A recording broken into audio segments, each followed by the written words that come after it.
So, hey everybody. Hi. I've been the weird quiet guy in the back with the cameras. So, it's the end of the day. How are you guys feeling? Are you tired? Would you rather I talk at you, or would you rather do Q&A style where it's conversational? Talk at me. Oh, both. Both? Okay. I got you. I got you.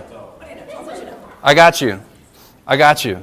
We'll do a combination of both. So I'll speak a little bit about storytelling and why it's important. And I'll show you some stuff, and then we can do some questions. First of all, hey, thanks. It's really cool to be here. I want to say thanks to Isaac for inviting me, and thank you for you guys for actually being here, because there's some who aren't, and that's their loss. But can I get a show of hands? Who's a coach? So is that everybody? Who's a client? Okay, cool. Who of the coaches, who feels like you have trouble getting clients? Okay. Okay, and the rest of you feel like I don't have trouble with that, maybe you're open to learning more? Okay, what about who feels like they have trouble getting those breakthroughs with their clients? Okay, the rest of you, totally cool. I'm great. I don't need any help. Maybe you're open to it, though? Open to learning? Okay, cool. Well, the reason I was wondering is because whether or not you are trying to get more clients or you're trying to get those breakthroughs, storytelling will do both of those things. Okay? And I'll show you how. I have everything you could ever ask for. 6-figure business, nice apartment, 4 pools, 5.1 surround sound, fast car, I travel constantly.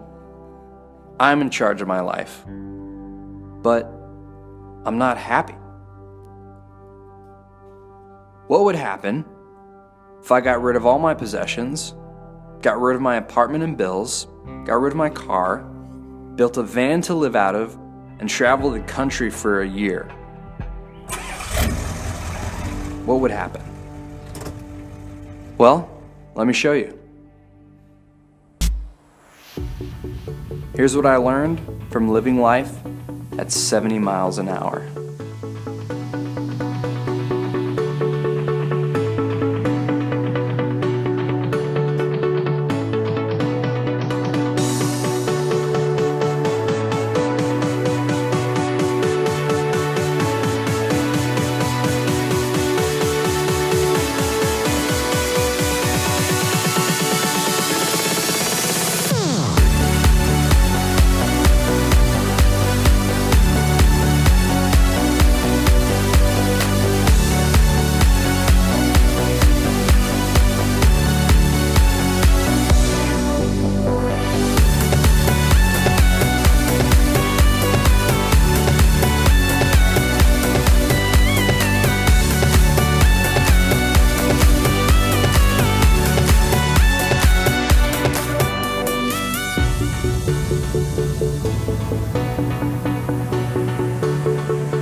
It's so hot that I have to drive naked.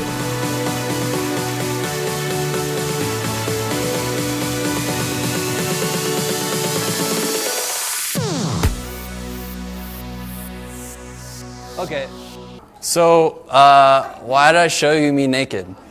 I like to think that I could stand up here and tell you a story about me, or I could show you a story, and you probably get a lot more from it. So last couple of years I've been living out of a van, traveling the country, and I wouldn't recommend it, by the way. It's for a select few. It's very challenging. But what I found was there's a lot of interest in this romantic idea of like living in a van, this freedom and stuff like that. And it is really cool. I really enjoy it. But It's actually, I do have some products that I plan on selling using this. This is actually the beginning of a short film that I made, telling the story of like what I learned from living in a van. I also have a web series that's probably like 90 minutes of content of telling the entire story of preparing for it and traveling around, actually going around to different places in the country. So I do have some products that I plan on using this content to sell, but really it's an experiment that I'm doing in my own brand storytelling to share with the world who, like just another piece of who I am, right? So why does storytelling work? Because it's emotional. It activates people's emotions. How does this picture make you feel? Curious. Makes me curious. Personally, it makes me feel really uncomfortable. Maybe it's because of the baby's face, but just like the fact that a baby is sitting on the edge of a cliff manifests a lot of emotions in me personally. So that's why storytelling works, is because it activates your emotions. Because humans are emotional beings. Look at all the emotions that you guys experience. It's something that's unique to humans. So here's why emotions work. We're actually programmed, like one of the first parts of the brain to evolve after the reptilian, like fight or flight part, was the limbic system, which really is in charge of a couple very important things. One of them is emotion, very much related to action. You guys being coaches, you probably have a lot higher EQ. Who knows what EQ is? An emotional quotient. They're saying like EQ is actually way more important than IQ now for most things. But you guys as coaches probably have a much higher EQ than the vast majority of people, but most human beings on this planet, they are completely controlled by their emotions. They act based on their emotions, which, you know, may be good or bad. But the limbic system is really in charge of three things. One is emotions, which you can apply in your work to selling, memory, which you can apply in your work to education, and action, which you can apply in your work to not only getting people to write you a check for your services, getting them to act on actually, you know, getting coaching, but also those breakthroughs, that impact that you're trying to get. You can actually get people to act on the change that they're saying that they want by engaging them emotionally. Who remembers this guy?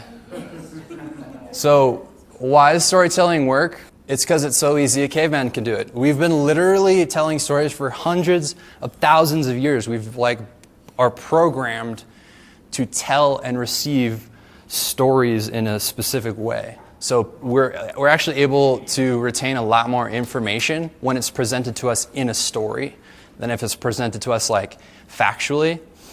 And one of the best examples I can give is the Geico commercial. Like now, whenever you see this image or think of cavemen, like you probably think of Geico.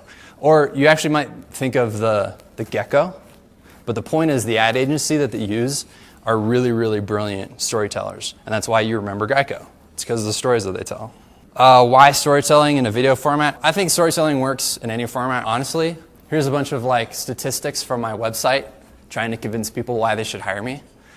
But I think in any medium it works, but mostly it's, especially for marketing and especially online, it's really just like a time investment thing. Like you can get a lot more information across a lot more quickly through video than even telling a story through video rather than like standing in front of a camera saying or telling the story yourself orally, because that's oral storytelling. But especially much more efficient than text or an image. So I think storytelling really works in any medium, but video is just more efficient. And let me give you another example. Well, I had a lump in my breast that I could feel. It just kind of kept getting bigger and bigger, and I finally went in for an ultrasound. You could just see the look on the technician's face that it didn't look good and that they were very concerned.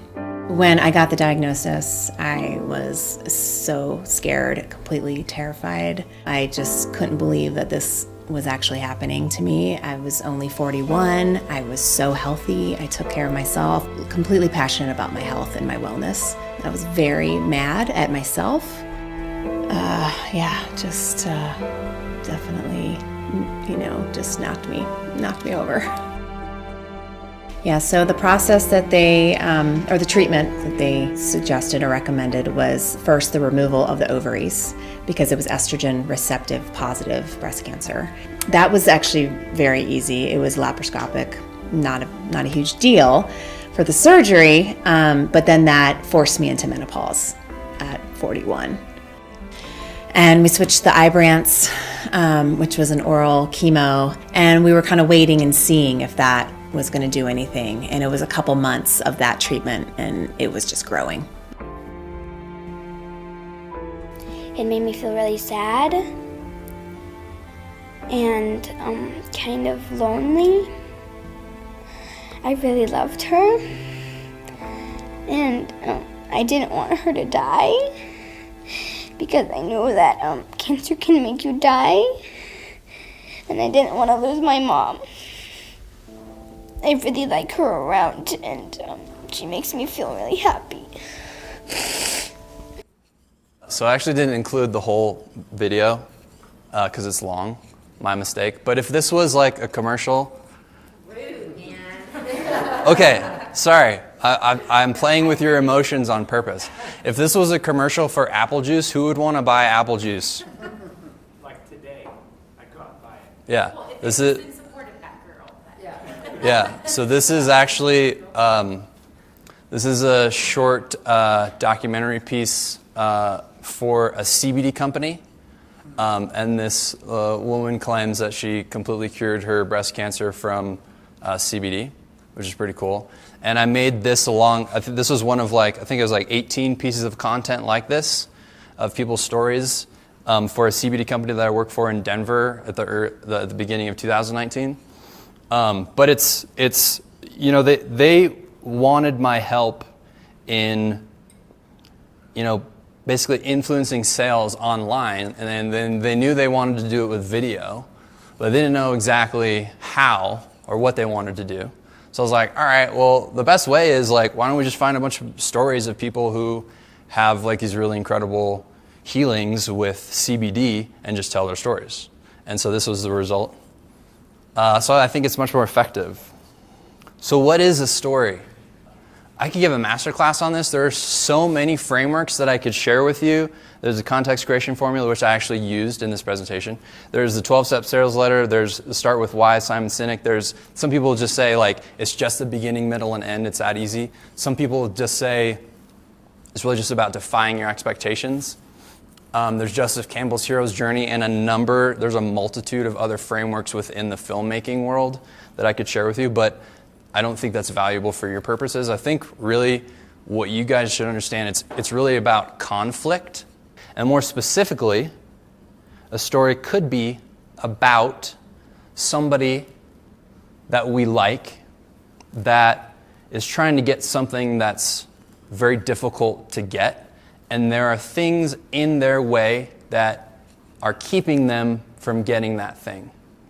So in terms of telling your own story and doing your own brand storytelling, in your own sales and marketing strategy, you could think about telling some of the stories of adversity that you've gone through and how you overcame them. Or better yet, you can tell the stories, testimonials are way more powerful. You can tell the stories of your clients and the breakthroughs that they've had and how their lives have changed because you helped them, right? And let me show you another example.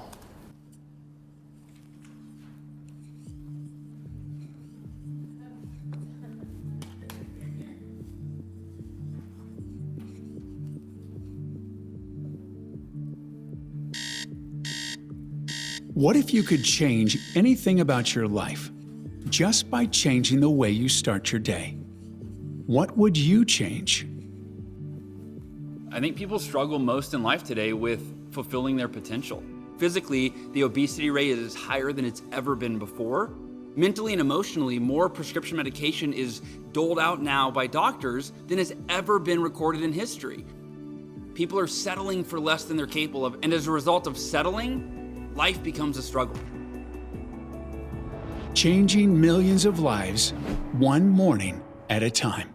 I thought, I'm gonna go home and I'm gonna go online and I'm gonna Google What do the world's most successful people do every day for their personal development? And after an hour of research, I couldn't narrow it down to one. I had a list of 6. And I had an epiphany. What if I woke up tomorrow and I did all 6 practices in 1 hour? And he calls it the miracle morning. I'm sure I had tried to talk him out of calling it the miracle morning. And then it started to catch on. See how a simple idea grew into a worldwide movement. Anyone can do the miracle morning. The miracle morning. Miracle morning. I actually got up at 5 a.m. I was like, I gotta do this. We saw things like it saved my marriage. It got me off my depression medication. And we came up with this mission, which is change 1 million lives one morning at a time. Through the miracle morning and my routine, I lost 90 pounds in 8 months. We just signed with 19 foreign publishers. I typed how to get out of depression. That's when I had suggestions, and part of it was the miracle morning. The best ancient wisdom practices in the world put into one form. That date that I started the miracle morning, that was the date that changed everything. Learn the morning routines of the world's most successful people. If you look at many of the most productive people in the world, they all had one thing in common. They were early risers. You don't think that it's a routine, but hitting the snooze alarm 4 or 5 times a morning is a routine. Moving my body is one of the most important things to do right away. It's just non-negotiable. My morning routine is everything. I was born into a body that most people would say is a perfect body to have an excuse not to work out. You can wake up for yourself first. This is me looking way out into the future. What's the ultimate vision of what life looks like? Dive deeper into the science behind morning routines. Meditation actually increases different neurotransmitters in our brain. The brain patterns produced when you're imagining a scene are actually the same as when you're seeing that thing. We now know that the more sleep deprived you are, the faster cancer cells multiply. I wish I had more energy to be more chipper, but it's going on 1:13 in the morning. I've had my lung drained 4 times, and I can't figure out what's wrong. I've been diagnosed with acute lymphoblastic leukemia. Can a morning routine save your life? Thank you so much. Have a great day. Despite all the positivity, I could die with a wife and 2 babies. Leaving them is terrifying. Not a morning person? It's time to wake up to your full potential. The Miracle Morning. Coming soon.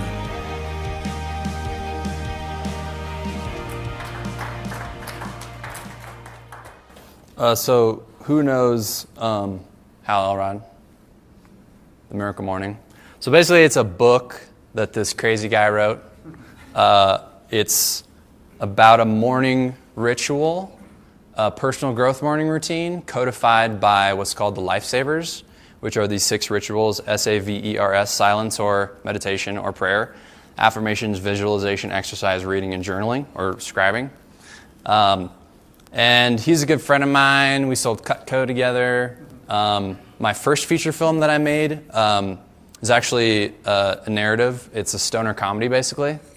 And it's about a lazy stoner surf bum who has to adapt to the corporate world and become a professional to sell knives in order to support his family after his dad loses his job.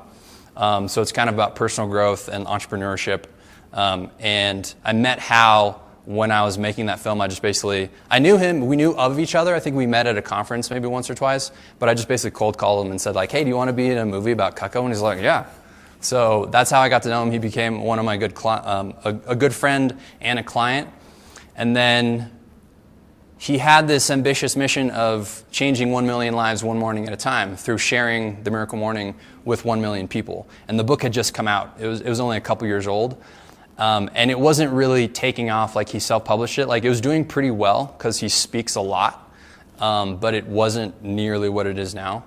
And I said, well, dude, that's a lot. 1 million people, that's a lot. That's like the general public. If you want to reach that many people, nobody's going to read a self-help book. I was incorrect because now it's an international best-selling phenomenon. But people don't read like most people, like you guys probably read a lot. Most people don't read, let alone a self-help book. And that's changing too. So I said, if you really want to reach that many people, you probably have to go to them where they're at, which means media and entertainment. So let's adapt the book into a film. And it took about 18 months to convince him. Like he's like, oh, that's a great idea, but like, I can't do it right now. There's like 6 different excuses until finally he's like, all right, we're doing it. And then the whole thing just took off. And now the book's in 37 different countries. He sold over 2 million copies. So he reached his goal. But when we started making the movie, him and his business partner, they're like, well, we're master storytellers. And what we're going to do is like tell the story about the Miracle Morning movement. And I was like, okay, what does that mean? I'm a storyteller. I don't understand what that means. Like, that's not specific. It's not compelling. And there was a lot of tension in the relationship because they had an idea of what they wanted it to be. And I had a different idea. And it's not that I had an opposing idea. I just what they were saying didn't make sense to me. And I kept telling them, like, if you want to make a film, like, not a science project, not like a science report. If you want to tell a story and make a film, you have to tell a story about somebody that we like, that's doing something that's very ambitious, is very difficult to get, and there are things keeping them from getting it. Like, that's the story. And the most obvious choice is Hal. Like, everybody fucking loves him. Like, he's the most lovable character I've ever met.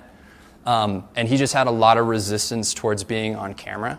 So, long story short, I was like, we could argue about this as much as we want, but basically, the nature of documentary is we don't know the story. You find out the story in the editing room. You just have to keep following the story and documenting it until it goes somewhere. And then he's diagnosed with cancer.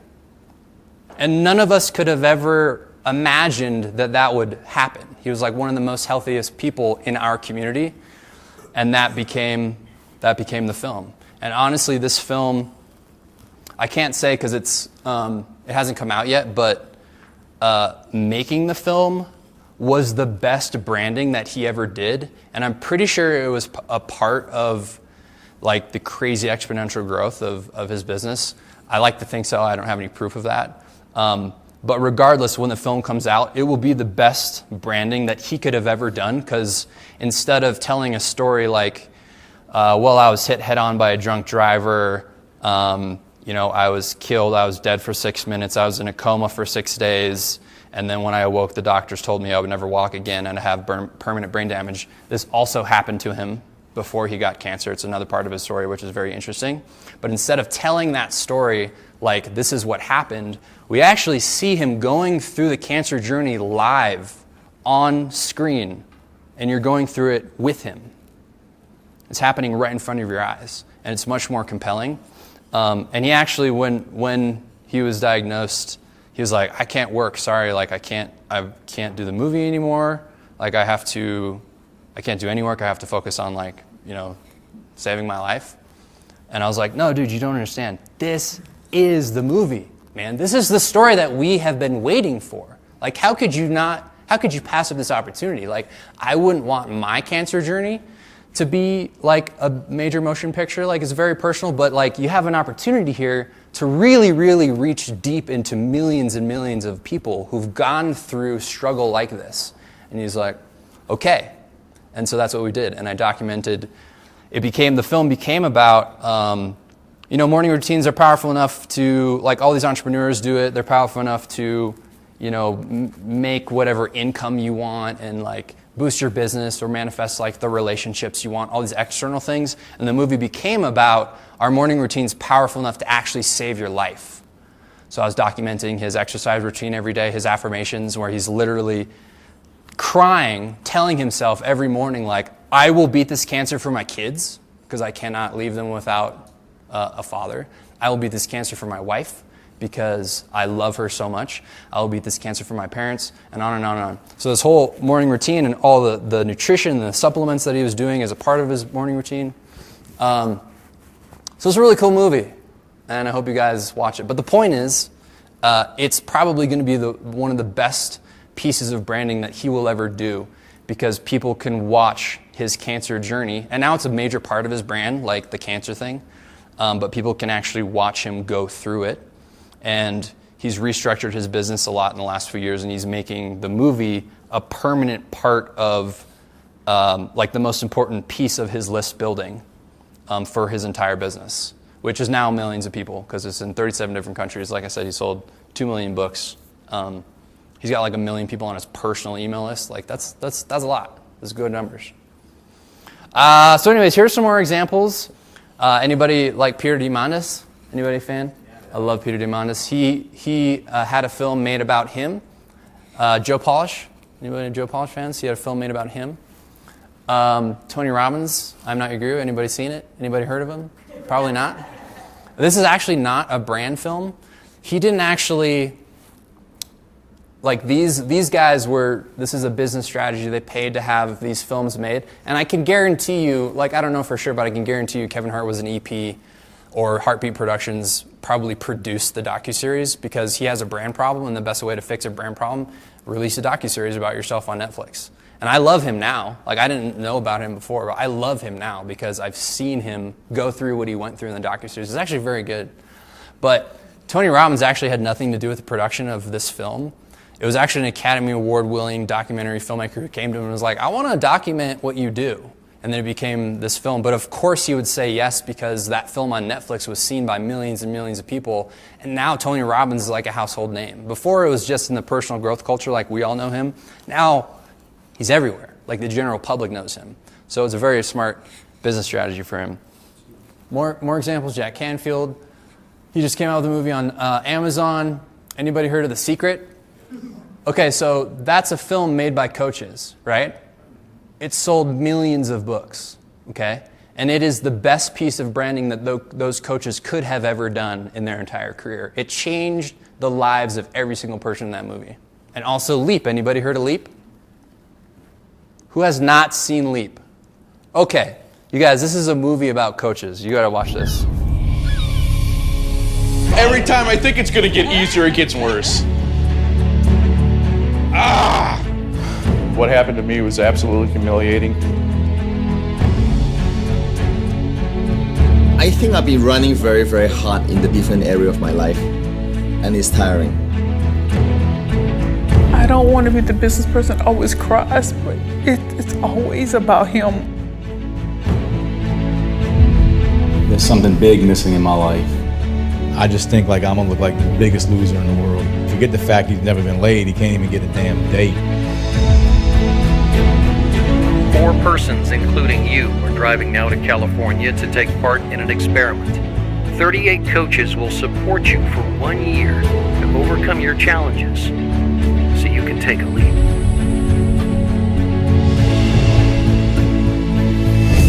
I feel like I can't take it anymore. You know, you've been cutting yourself off from so much. Let the wall break. This isn't living, and I can't continue to do this.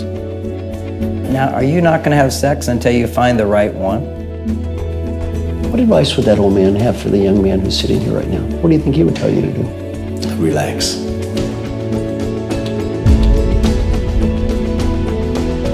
You say you want to be a game changer, right? What game are we playing exactly? I think it's time to go do. Do what?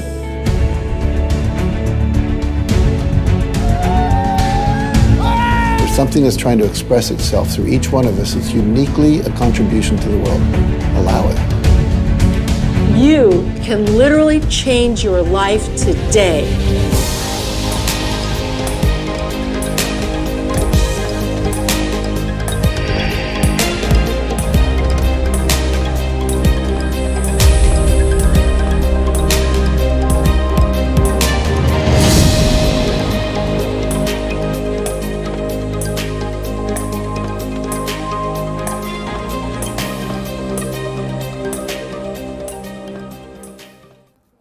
So you guys got to watch the movie. Yeah. It's really good.